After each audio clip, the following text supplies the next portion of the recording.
Bunkle time. Hello, I'm TheZOMBIEJ.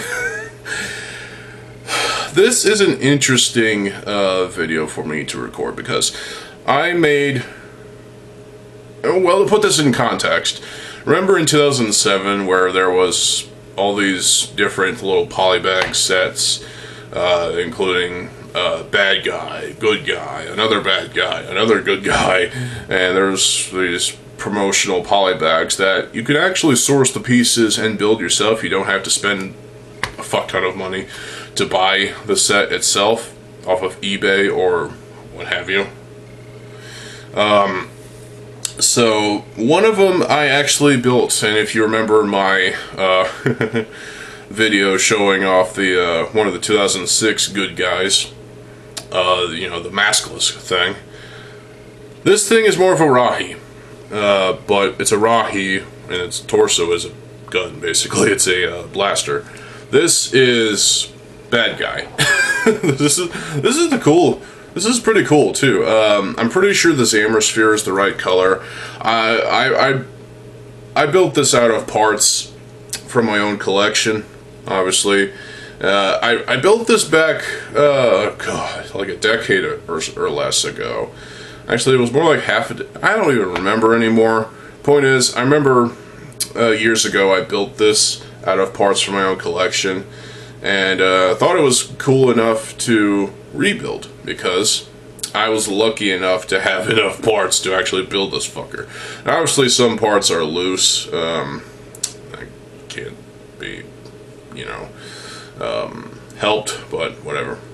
So, he uses, obviously, a hefty amount of black mata arms, you know, one for the tail and two for the legs, which are immobile, but I mean, he has Borak feet in black, which do move.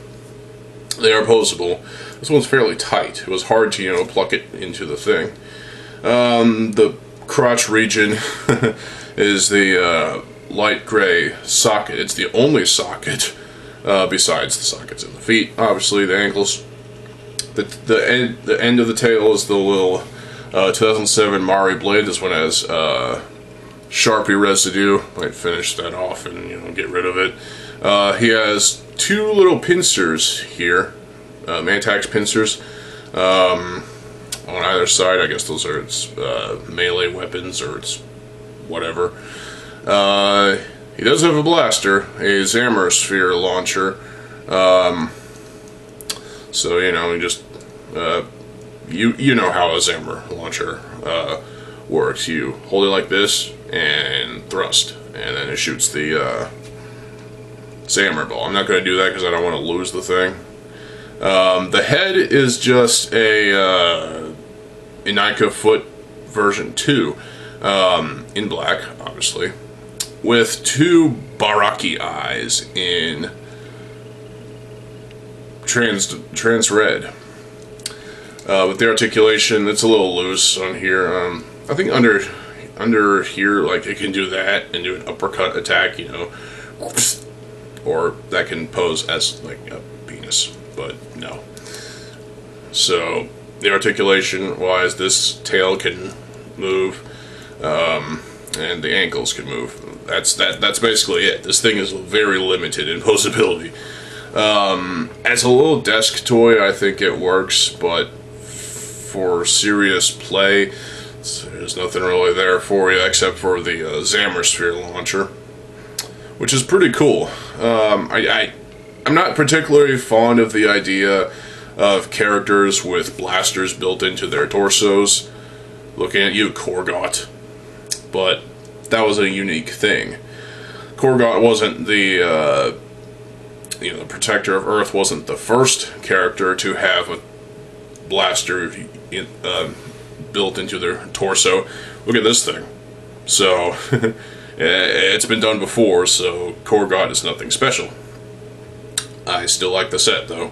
But this little polybag set, again, I was able to build it with the parts I had in my collection.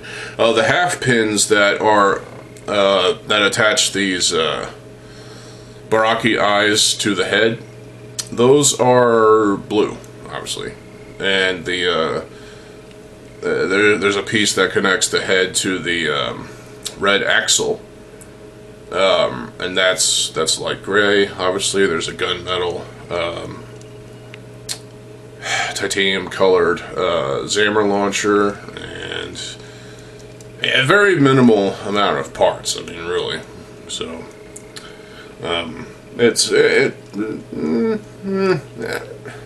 you know, I like the look of this thing overall. I mean, I think it has a decent shelf presence.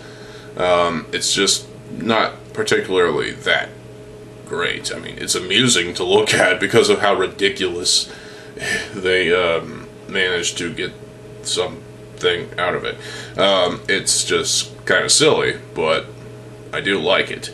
That's why I rebuilt it. And, you know, it's not the only bad guy from 2007. I'm not going to be able to build that one, though. It was like a little crab-like thing, I guess, with paraca feet for legs. And squid launcher on the top of its shell or whatever. That was the other bad guy. Polybag thing. This one was more interesting. That other one is total garbage. But this one, it's kind of interesting. Has personality to it. I can see this being massable. You know, have an army of these things kind of overwhelm the Toa and the Baraki at the same time, to be honest. I don't know. This thing kind of has charm to it. I mean, really, there's nothing to hate about this thing. I mean, really. If you hate this model, then something's wrong with you. I mean, I get preferences, but there's nothing to prefer with this. It's just, it is what it is. It's very minimal. It's a decent build, small build, but I do like this thing. It's in some ways it's kind of cute for how small it is and how interesting of a some of these techniques are like dime a dozen, I guess you could say. But just the fact that it has a blaster for the fucking torso, it's silly, but it's cool. So, well, that's my video on this.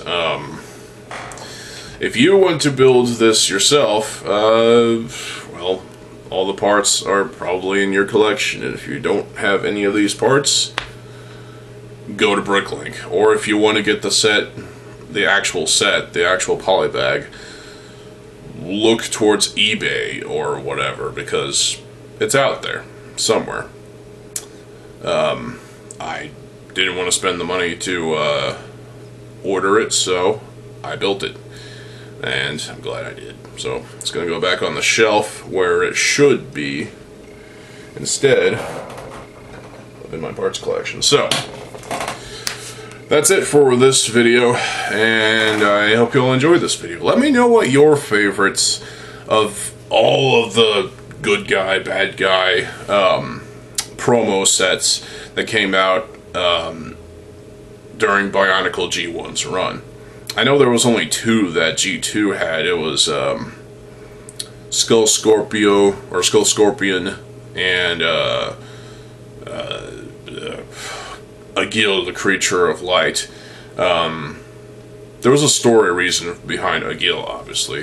The Skull Scorpion, there's no reason for it to exist, but it is what it is, and I have both, thankfully. So, decent little parts pack, too. So that's it for this video. I will be back tomorrow with that movie review, I promise this time. And, yeah, stay tuned for more videos. I'm TheZOMBIEJ. I'll see you folks there. Have a good fucking day, and peace.